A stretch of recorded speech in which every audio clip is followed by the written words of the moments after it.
Now this question says that we have to express f1 and f2 as a Cartesian vector and also find out the resultant magnitude as well as its direction measured counterclockwise from the positive x-axis. This is not new because we always measured the resultant angle from the positive x-axis. Okay, this is basically our vertical axis and this is nothing but our horizontal axis. This is our F2 force, which is 26 kilonewton, having the triangle that is 12, 5 and 13, and this is our the 30 kilonewton force which measured 30° from the vertical axis. And if we want to represent each force as a Cartesian vector, we break this vector into its particular components. Okay, so this is x-axis, the vertical is basically y-axis, so I break 26 kilonewton into its components. This is basically F2x. F2 basically represents the force of 26 kilonewton and x represents its direction.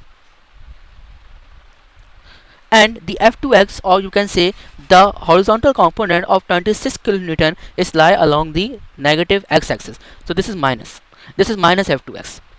Now what about its vertical component? This is the vertical component of 26 kilonewton, which is F2y, and it is positive. Now we know that if the given triangle is like this is basically theta, and this is our 90-degree angle, and we know that the opposite side of theta is basically perpendicular and the adjacent side of 90-degree is basically hypotenuse, and this is our base.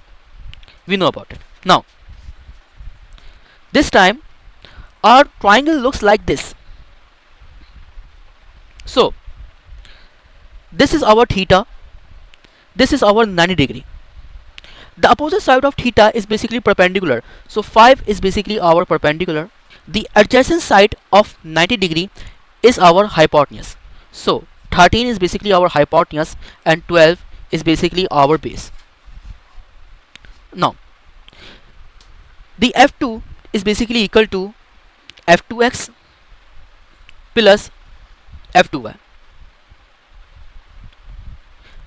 This is basically the components of 26 kilonewton or F2 in the x-axis direction and in the y-axis direction. Now let's find out the value of F2x. So we know that F2x,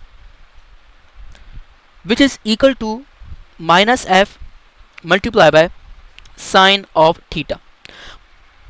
Why I am putting sine theta in the x-axis component? Because our triangle is vertical, that's why I am putting the sine theta in the x component. So we know that sine theta is equal to, some people have, or you can say sine theta is equal to perpendicular upon hypotenuse. The perpendicular is basically 5 and the hypotenuse is basically 13. So F2s is equal to minus f multiplied by sine of theta. So the value of f is nothing but 26 kilonewton. So minus 26 multiplied by 5 upon 13, which is equal to 13 1 is 13 and 13 2 is 26 and 5 2 is 10. So which is equal to minus 10i kilonewton. The minus sign is just because the component of 26 kilonewton is acting along the negative x-axis, so that's why I am putting minus sign and I represent its direction. So the value of F2x is basically equal to minus 10i kilonewton. Now what about F2y?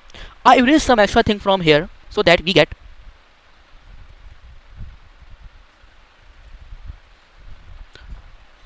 F2y is basically equal to f multiplied by cos of theta. Why I am putting cos theta in the vertical component?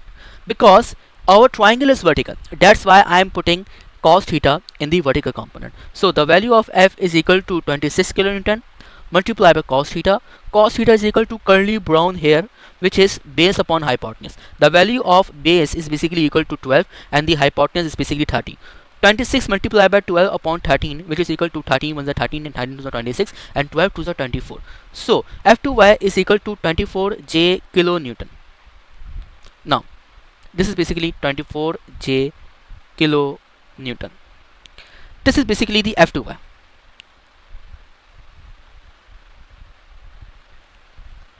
Now let's work on the F1. So the Cartesian vector of F1 is equal to F1x plus F1y. Now let's find out F1x. So we know that F1x is equal to the horizontal component of 30 kilonewton, or you can say the horizontal component of F1 is also lie on the negative x-axis direction. So this is basically F1 x, and the vertical component of 30 kilonewton, or you can say the vertical component of F1 is lie in the downward direction. So this is the vertical component of 30 kilonewton, or you can say this is basically F1y. So we know that F1y, which is equal to minus f multiplied by sine of theta.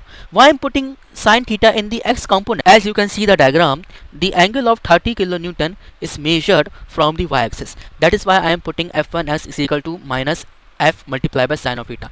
And why I'm putting negative sign here? Because the component of 30 kilonewton is lie along the negative x-axis. So F1x is equal to minus 30 kilonewton multiplied by sine 30 degree is basically 1 upon 2, and if you multiply 1 upon 2 by 30, you can get minus 15 kilonewton I. This is basically F1x. Now the F1x is equal to minus 15 kilonewton I. Now what about its vertical component? Now what about its vertical component? So F1y, which is equal to minus f multiplied by cos of theta. Now why I am putting cos of theta in the y component? Because the 30 degree is basically measured from the y-axis. That is why I am putting cos of theta in the vertical component. So, and why I am putting minus sign here? Because the component of 30 kilonewton is lie in the vertically downward. This is basically F1y. So that's why I am putting minus sign here. So F1y, which is equal to minus f, and the value of f is basically 30 kilonewton in this case. So minus 30 multiplied by cos of 30 degree. So if you multiply cos of 30 with 30 kilonewton, you can get minus 15 under root 3 kilonewton J, or you can write minus 15 under root 3, which is equal to 25.98. So the value of F1y is basically equal to minus 15 under root 3 kilonewton J. Now we represent each vector in the Cartesian form. Now what about the magnitude of resultant? Now I erase some extra thing from here.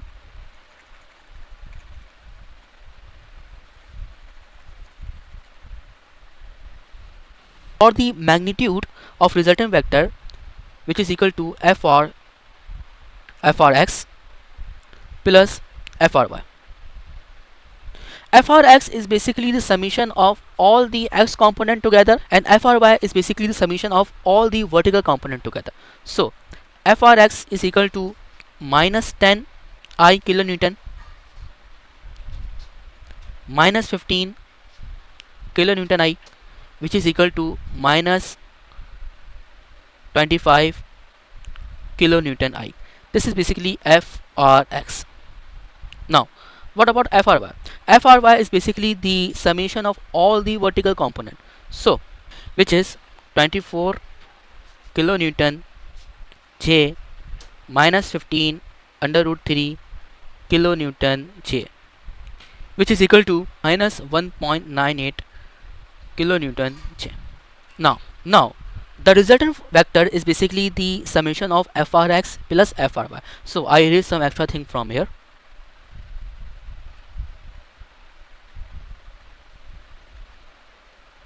Now fr is basically equal to minus 25 kilonewton I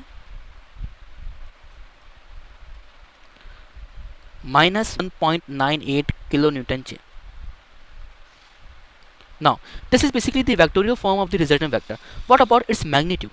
So fr is basically equal to minus 25 square plus minus 1.98 square. Grab the calculator, put the values into it and solve it for fr. So fr is basically equal to 25.07 kilonewton. This is basically the value of fr. Now what about its direction? For the direction, we have to apply the tangent theta here, and we know that tangent theta is equal to y upon x. Y is basically 1.98 and x is basically 25. So if you divide 1.98 with 25, you get 0.0792.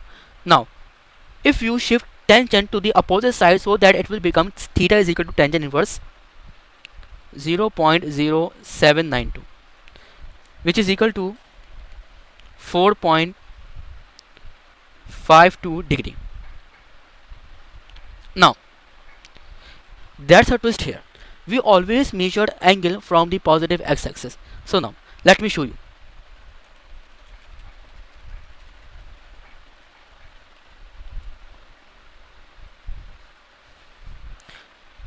This is our vertical axis and this is our horizontal axis. The FRX is basically equal to minus 25 kilonewton I.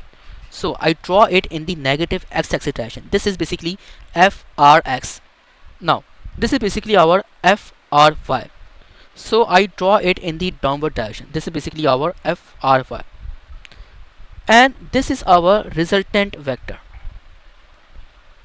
If you apply the head to tail rule concept here, so you can get the resultant vector is draw like this. We measured the 4.52 degree angle from the negative x-axis. This is basically our 4.52 degree, and we know that the angle between x-axis and negative x-axis and the angle of a straight line is equal to 180 degree.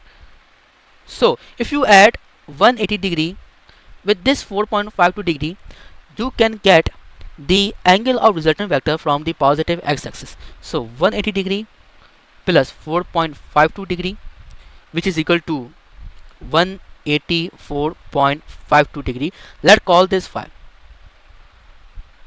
Now 184.52 degree is basically the angle of resultant vector from the positive x-axis, and 4.52 degree is basically the angle of resultant vector from the negative x-axis. That's the difference. Now your question has been solved here.